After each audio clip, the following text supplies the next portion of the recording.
Okay, so now that you get the basic way that the heart is functioning and understand the anatomical terms and the flow of blood through the heart, let's get back to this concept I kind of introduced on the first slide where I said, here we say it does so many beats in a day and so much volume, but that really depends, right? I mean, the thing that's not going to really change significantly are the miles of tubes through which the blood flows, but the amount you move and how fast you move it, that's going to change, and it's going to change according to your needs. And remember, that means your needs for, right, oxygen and nutrients and to get rid of waste. So I say here again, well, autorhythmicity keeps it beating, so the heart can do all this on its own. The heart is clearly affected and therefore can be directed by neural, and this here think autonomic nervous system, though even the hypothalamus, emotions can affect heart, and thoughts from the cerebrum. Hormonal, things like thyroxine and epinephrine, and even environmental factors, ion concentrations can affect that, and other drugs. So I say here, the amount of blood pumped out of each ventricle in 1 minute, right? So going back to thinking, okay, we've got all these contractile cycles going on, all right? And we have this stroke volume moving, which is the amount leaving the heart. So that's probably going to be factors here, right? So indeed, stroke volume. So this amount of heart pumped out of one ventricle in a beat. So again, beat being, right, that contraction. And I said this is related to the force of contraction. Yeah, the skeletal muscle and cardiac muscle work the same way. So if you get more actin and myosin binding, yeah, you can get more force, and therefore you can have more volume being pushed. All right, heart rate. Yeah, how many times do you move it? Move this volume in a minute. And so therefore we say that cardiac output, which is a metric or measure of flow, right, which is again volume over time, is the number of times your heart contracts and the amount of volume it moves, or stroke volume, right, with each contraction. All right, so here's just a nice cartoon to say, look at, right, heart rate, stroke volume. Here's what they are, and think about how these can change, because these are the two big factors, all right? And we say resting versus exercise, and you have lots of degrees in between, going from absolute rest to what you can maximally push your heart to, right? And therefore the maximum cardiac output. And we say there's a cardiac reserve here. So what is that amount, right? So, and again, if you're trying to put your mind around that, it's how many times can you get your heart to contract in a minute? And how much volume could you optimally move with that contraction? So here's what could influence and change these your heart rate and stroke volume. So here, autonomic innervation. Yeah. So the SA node and AV node are wired through sympathetic and parasympathetic fibers to the cardiac control center or cardioregulatory center in the brainstem. Hormones. Yes. So if epinephrine is released or thyroxine, your heart rate goes up, right? In autonomic, think if sympathetic impulses increase, heart rate goes up. Fight or flight.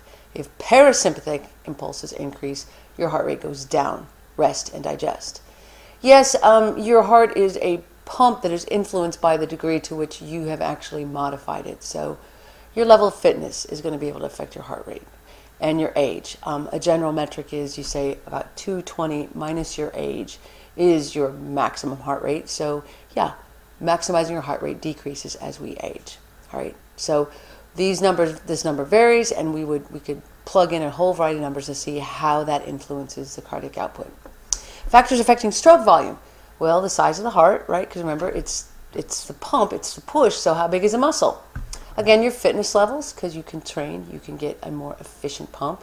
Your gender, or sex really. Contractility. So the force at which the force you're generating with the heart when you start to excite it. All right. How long you're contracting. So remember that whole refractory period and plateau. The preload, so that really has a lot to do with end diastolic volume, which means the amount you filled. So of course, stroke volume, we said, is a fraction of the amount that you filled. So of course, if you increase or decrease the filling, and we want to think about what affects that, right? you would increase or decrease stroke volume. And then the last really important one is afterload. So this is the resistance or the amount of force that's in the aorta and the pulmonary artery and the subsequent vascular trees that those vessels feed into. So how much can leave the heart really depends on these factors. All right, and so then they show you how you calculate stroke volume. It is the end diastolic volume, so the absolute greatest amount you can bring back, minus the stuff that's still in the heart once you go from systole to diastole, and that would be the amount that left, or the percentage that left. All right, so I say ejection fraction would actually be the stroke volume divided by end diastolic volume. All right. So heart rate and cardiac output. So again, physiological conditions that increase heart rate would increase stroke volume. That's just natural. So exercise is a classic one to look at. So if you start to exercise, you're going to increase your heart rate and you're going to increase your stroke volume. All right. And when you exercise, you increase the amount of blood coming back to the heart. And this is because you have some stimulation on the veins as well, right? So they're more constricted than they would normally, which means they're pushing more blood back. And it says, but as you continue, right, as you increase the exercise, there is less time in diastole, right? So your cardiac cycles get closer together, so there's not as much time to fill as you saw in a heart at rest. And the stroke volume would decrease, which means that the cardiac output stabilizes. So again, there's only a point to which you can keep increasing. All right, stabilizes with that increasing heart rate and stroke volume decreasing. If you go higher than 160, you risk the stroke volume decreasing to the point that the cardiac output would fall. So again, limits to you as a machine, all right? So that's why we talk about maintaining a target heart rate, right, in a range when you exercise. So that cardiac output is maintained somewhere between 120 to 160 by, again, the heart rate, all right? So I say, how is all this control achieved? As we talked about the factors on the previous cartoon that affect it. So here's our brainstem and these cardioregulatory and vasomotor centers. So these groups of neurons here in the brainstem, specifically the medulla, that influence and see where they're going to. They're affecting SA node and AV node and affecting these myocytes. So here in pink, it's the vagus nerve, so the parasympathetic, and this would overall decrease heart rate.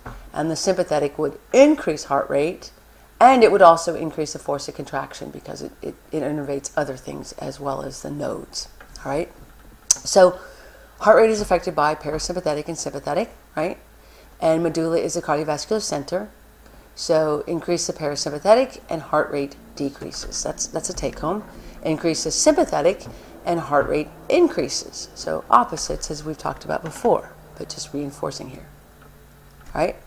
And I say, you can't read it on this because of the limitations of the screen capture, but the parasympathetic impulses dominate at rest. And that's why we said on the previous video that the SA node only fires about 75 times a minute, 70 to 75 instead of 100, because the parasympathetic is always sending impulses which slow down the heart rate.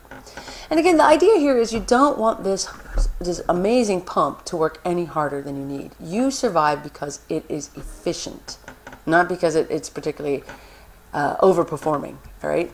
So again, which of the autonomic divisions should be sending? Again, parasympathetic or sympathetic, all right? Well, here we look at, again, some of the ways that we influence heart rate. So this is kind of nice, right? So here's our cardiac accelerator nerves. They release norepinephrine, and heart rate goes up. And again, to increase, all of these are going to talk about increasing heart rate and force of contraction here. So look at this, right? Proprioceptors. So your positional receptors here in your joints increase rates of firing during exercise, and they influence heart rate. Chemoreceptors, well, they're going to influence heart rate because they're going to sense dropping oxygen and increasing hydrogen and carbon dioxide and lactic acid. Baroreceptors, right? Falling blood volume and pressure, right? So they're going to say, speed up. Limbic system, right? So this is your emotions and moods, so anticipation and strong emotions.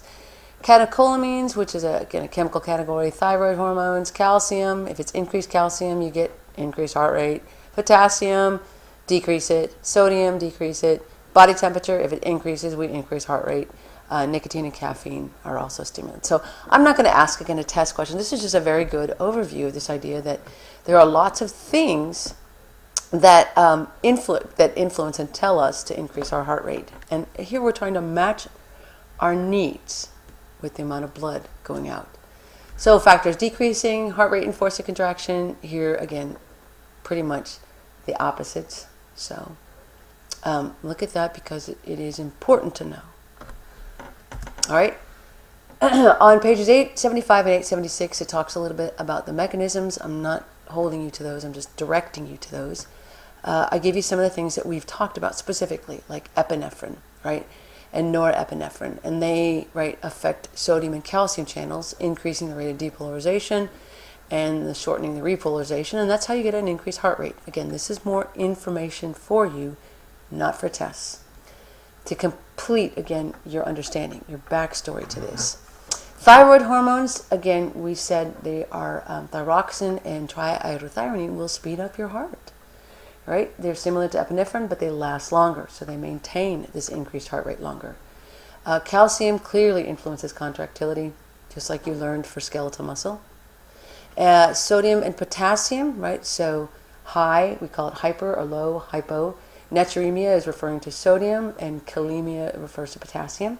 So these can cause irregular heartbeats if calcium levels, so that's why we used aldosterone to control that, right? And so can low potassium, right? High potassium weakens the heart, right? And makes it so that it doesn't function. So you'll stop the heart with high potassium.